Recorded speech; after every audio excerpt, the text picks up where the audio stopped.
नमस्कार दोस्तों, भिवानी खेड़ा से बड़ी खबर। विशंबर वाल्मीकि रोते हुए पहुंचे पंचायत के बीच।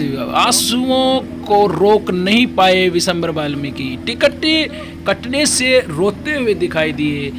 मंत्री भी, राजा मंत्री का इनको भी दर्जा दिया गया था और पंचायत के अंदर पहुंचते हैं तो देख सकते हैं आप, बुजुर्गों के गले लगकर रोते हुए दिखाई दिए। और पंचायत के अंदर पहुंचे हैं तो किस प्रकार का फैसला लिया गया पंचायत के अंदर। पंचायत बैठी है, आप देख सकते हैं। हमारे दामन की और हमारे हल्के की, पूरे हल्के की एक ही मांग है कि बीजेपी को वोट दें, विशंबर वाल्मीकि को वोट दें। अगर सरकार हमारी आवाज़ सुनती है, टिकट का बदलाव करती है तो ठीक है, नहीं तो ये जहाँ हमारा दामन है, हमारा हल्का चलेगा वहीं चलेंगे। जय हिंद, जय भारत, जय वाल्मीकि।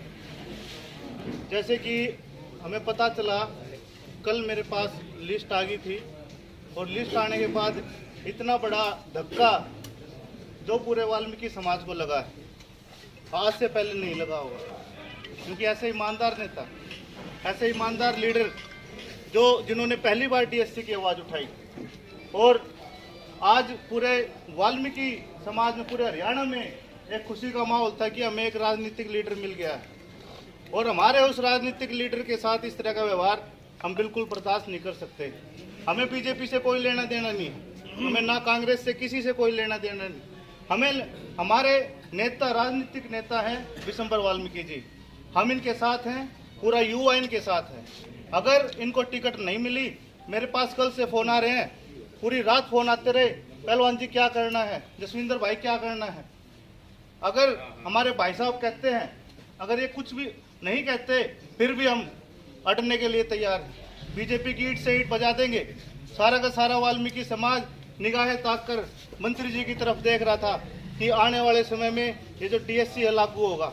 जिस प्रकार की इन्होंने ये हमारे साथ षड्यंत्र रचा है, इससे लगता है कि हमारा डीएससी भी लागू नहीं होगा आने वाले समय में। जब हमारी आवाज़ को ही बंद कर दिया जाएगा तो कौन हमारी आवाज़ उठाएगा। ये कौन कपूर वाल्मीकि कौन है, हम तो नहीं जानते।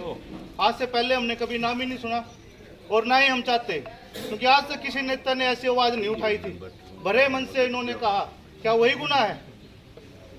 अगर ये हम मंत्री जी से बात करेंगे, भाई साहब से, और मैं कॉल दूंगा पूरे हरियाणा से, जहां कहीं भी एक आवाज़, एक कॉल जाएगी, पूरा हरियाणा का युवा वहां पर इकट्ठा होगा। और हम विशेष तौर पर जंतर मंतर पर प्रदर्शन करने जा रहे हैं डीएससी समाज का। वहां से भी हम ज्ञापन देंगे प्रधानमंत्री मोदी जी को कि इस तरह से जो हमारे साथ छल कपट हो रहा है, हमेशा से होता है। बीजेपी को हम अभी इसी वक्त से अच्छा समझने लग गए थे जब से डीएससी की बात उन्होंने उठाई, वरना हम बीजेपी के खिलाफ रहे हमेशा से। पूरी लहर पूरे हरियाणा में दौड़ रही थी कि हम बीजेपी को एक तरफा जितवाएंगे।